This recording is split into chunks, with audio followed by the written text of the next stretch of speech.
Hello, ഇതാണ് നമ്മൾ വീട്ടിൽ ഉപയോഗിക്കുന്ന ഒരു മെഴുകുതിരി കയ്യിലെടുത്തിട്ടുണ്ട് കേട്ടോ.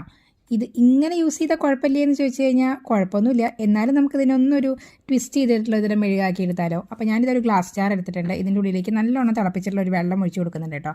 അപ്പോൾ ആ ബോട്ടിൽ അത്യാവശ്യം ഉള്ളുകൊണ്ട് ഇതുപോലെ തുണിയൊക്കെ പിടിച്ചിട്ട് ഞാൻ ഇതിൻ്റെ ഉള്ളിലേക്ക് ഒന്ന് ഒഴിച്ചു കൊടുക്കുന്നുണ്ട്. ഗ്ലാസ് ജാർ വേണം നിർബന്ധമൊന്നുമില്ല, സ്റ്റീലിൻ്റെ പാത്രമായാലും മതി. ഈ മെഴുകുതിരി ആ ചൂടുവെള്ളത്തിൽ ഒന്നും മുങ്ങിക്കിട്ടേണ്ട താമസമേ ഉള്ളൂ. അപ്പോൾ ആ മെഴുക് സ്ലൈറ്റായിട്ടൊന്ന് ഉരുകാനായിട്ട് തുടങ്ങും. അപ്പോഴാണ് നമ്മുടെ പണി. ഇതിനെ പുറത്തേക്ക് എടുത്തിട്ട് ഒന്ന് ഇങ്ങനെ പ്രസ് ചെയ്തിട്ട് പിന്നെ ഒന്ന് ട്വിസ്റ്റ് ചെയ്തെടുക്കണം. അപ്പോൾ എന്തായാലും പരീക്ഷണം ആയതുകൊണ്ട് തന്നെ ഒന്നെങ്ങാനും പാളിപ്പോയാൽ മറ്റേതിൽ പിടിക്കാം എന്നുള്ളൊരു ഉദ്ദേശത്തോടുകൂടി 2 എണ്ണം ഞാൻ ഇതിലേക്ക് ഇട്ട് കൊടുത്തിട്ടുണ്ട് കേട്ടോ. അപ്പോൾ പിന്നെ കുറച്ച് ധൃതി കൂടുതലായതുകൊണ്ട് ഞാൻ അധികം താമസിയാതെ തന്നെ സംഭവം പുറത്തേക്ക് എടുത്തു.